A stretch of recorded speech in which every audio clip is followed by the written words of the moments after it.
Bismillahirrahmanirrahim. Kami sekarang sedang berada di lereng Gunung Fuji. Dari pemandangan yang sangat indah ini adalah salah satu daripada perhiasan dunia.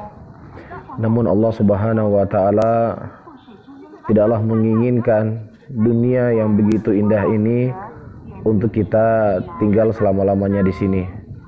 Tetapi Allah Subhanahu wa taala telah mempersiapkan kepada kita sesuatu yang lebih indah, yaitu surganya.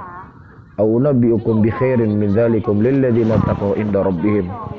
Maka aku tunjukkan kepada kalian yang lebih indah daripada ini semuanya, yaitu surga yang mengalir dalamnya sungai-sungai yang Allah persiapkan bagi orang-orang yang bertakwa.